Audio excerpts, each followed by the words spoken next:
On a clear, sunny day in August, 79 AD, the peaceful city of Pompeii lay nestled at the foot of the towering Vesuvius volcano.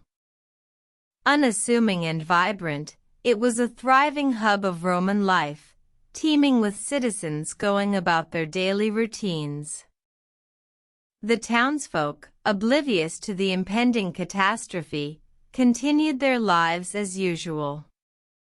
The rich, adorned in lavish clothing, walked the cobblestone streets to conduct business, while the poor toiled tirelessly in the shadow of the monolithic mountain.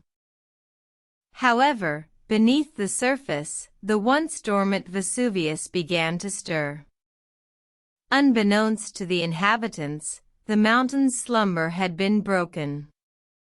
The ground beneath Pompeii started to tremble, and the air grew thick with an ominous, sulphurous stench.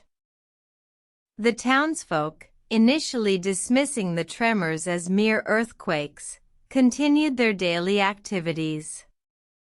But as the tremors grew more frequent and intense, fear began to seep into their hearts. The once bustling streets emptied, as the citizens sought refuge in the hope of escaping the impending disaster. But it was too late. The volcano, now in full eruption, spewed forth a torrent of molten lava and ash.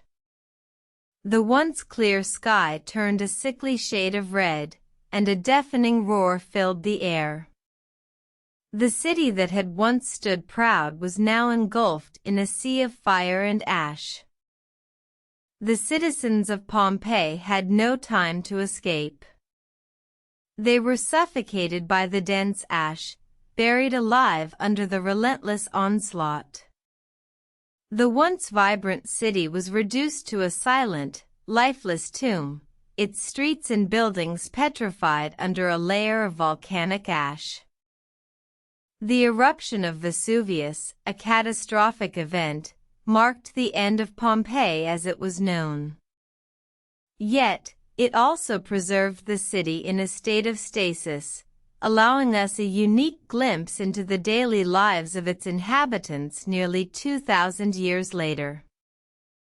The echoes of Pompeii still resonate today, a poignant reminder of the power of nature and the fleeting nature of human life.